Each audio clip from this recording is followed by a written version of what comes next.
जय श्री कृष्णा, राधे राधे। भगतजनों, आप सभी का हमारे YouTube चैनल श्री कृष्ण दीवानी में हार्दिक स्वागत है। चातुर्मास के इस पावन अवसर पर हम आपको आपकी इच्छा के अनुसार आज से श्रीमद् भागवत महापुराण की कथाएं सुनाने जा रहे हैं। आपको यदि यह कथाएं सुनने में आनंद आए, हमारा यह प्रयास आपको पसंद आए, तो आपसे अनुरोध है कि कृपा करके आप वीडियो को लाइक कीजिएगा, और यदि यह पसंद नहीं आए आपको तो वीडियो को आप डिसलाइक भी कर सकते हैं। और यदि चैनल पर आप नए आए हैं तो इस चैनल श्री कृष्ण दीवानी को आप सब्सक्राइब कर लीजिएगा। बेल आइकन के बटन को भी दबा लीजिएगा ताकि आपको रोज आने वाली कथाओं की जानकारी मिल सके।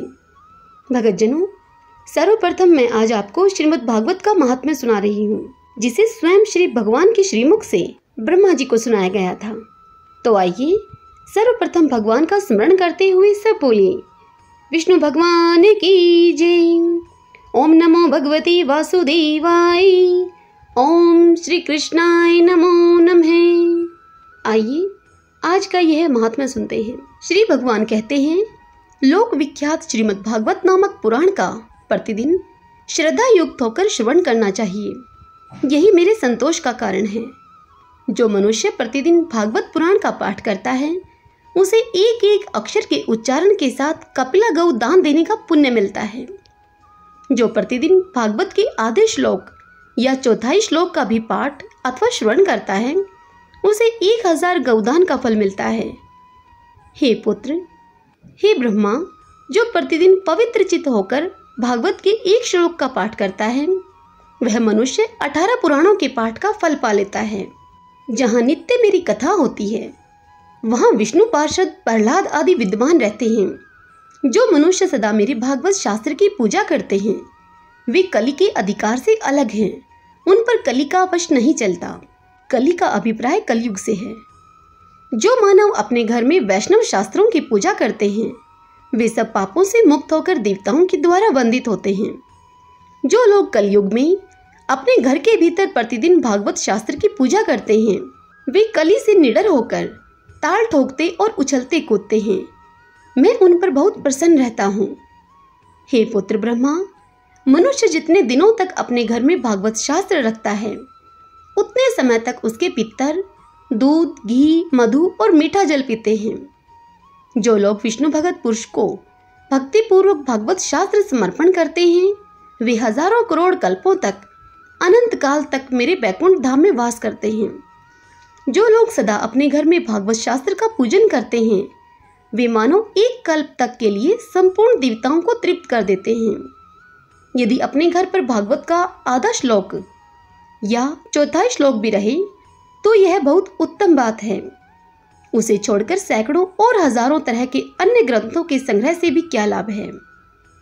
कलयुग में जिस मनुष्य के घर में भागवत शास्त्र मौजूद नहीं है, उसको यमराज के पास से कभी छुटकारा नहीं मिलता। इस कलयुग में जिसके घर भागवत शास्त्र मौजूद नहीं है, उसे कैसे वैष्णव समझा जाए। यह तो चांडाल से भी बढ़कर नीच है। हे लोकेश ब्रह्मा, हे पुत्र, मनुष्य को सदा मुझे भक्ति पूर्वक संतुष्ट करने के लिए अपना सर्वस्व देकर भी वैष्णव शास्त्रों का संग्रह करना चाहिए। कलयुग में जहाँ तहाँ पवित्र भागवत शास्त्र रहता है, वहाँ सदा ही मैं देवताओं के साथ उपस्थित रहता हूँ। यही नहीं, वहाँ नदी, नद और सरोवर स्वरूप में प्रसिद्ध सभी तीर्थ वास करते हैं। संपूर्ण यज्ञ, 7 पुरियाँ और सभी पावन पर्वत वहाँ नित्य निवास करते हैं। हे लोकेश, यश, धर्म और विजय के लिए तथा पाप क्षय और मोक्ष की प्राप्ति के लिए धर्मात्मा मनुष्य को सदा ही मेरे भागवत शास्त्र का श्रवण करना चाहिए। यह पावन पुराण श्रीमद् भागवत आयु, आरोग्य और पुष्टि को देने वाला है। इसका पाठ अथवा श्रवण करने से मनुष्य सब पापों से मुक्त हो जाता है। हे लोकेश, जो इस परम उत्तम भागवत को न तो सुनते हैं और न सुनकर प्रसन्न ही होते हैं, उनके स्वामी सदा यमराज ही हैं। वे सदा यमराज के ही वश में रहते हैं। यह मैं सत्य सत्य कह रहा हूँ। हे पुत्र ब्रह्मा, जो मनुष्य सदा ही विशेषतः एकादशी को भागवत सुनने नहीं चाहता, उससे बढ़कर पापी कोई नहीं है। जिसके घर में एक श्लोक, आधा श्लोक अथवा श्लोक का एक ही चरण लिखा रहता है, उसके घर में मैं निवास करता हूँ। मनुष्य के लिए संपूर्ण पुण्य, आश्रमों की यात्रा या संपूर्ण तीर्थों में स्नान करना भी वैसा पवित्र कारक नहीं है जैसा कि श्रीमद् भागवत है।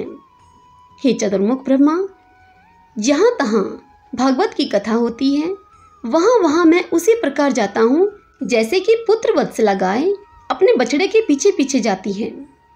जो मेरी कथा कहता है, जो सदा उसे सुनने में लगा रहता है तथा जो मेरी कथा से मन ही मन प्रसन्न होता है, उस मनुष्य का मैं कभी त्याग नहीं करता। हे पुत्र, जो परम पुण्य में श्रीमद् भागवत शास्त्र को देखकर अपने आसन से उठकर खड़ा नहीं हो जाता, उसका 1 वर्ष का पुण्य नष्ट हो जाता है।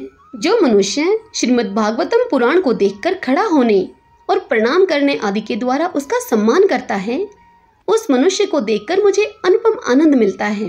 जो श्रीमद् भागवत को दूर से ही देखकर उसके सम्मुख जाता है, वह एक एक पग पर अश्वमेध यज्ञ के पुण्य को प्राप्त करता है, इसमें तनिक भी संदेह नहीं है।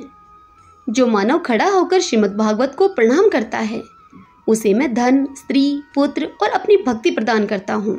हे पुत्र, जो लोग महाराजोचित सामग्रियों से युक्त होकर भक्ति पूर्वक श्रीमद् भागवत की कथा को सुनते हैं, मैं उनके वशीभूत हो जाता हूँ। हे सुव्रत, जो लोग मेरे पर्वों से संबंध रखने वाले सभी उत्सवों में मेरी प्रसन्नता के लिए वस्त्र, आभूषण, पुष्प, धूप और दीप आदि उपहार अर्पण करते हुए परम उत्तम श्रीमद् भागवतम पुराण का भक्ति भाव पूर्वक श्रवण करते हैं, वे मुझे उसी प्रकार अपने वश में कर लेते हैं जैसे कि पतिव्रता स्त्री अपने साधु स्वभाव वाले पति को वश में कर लेती है। सब बोलिए विष्णु भगवान की जय, श्रीमद् भागवत महापुराण की जय।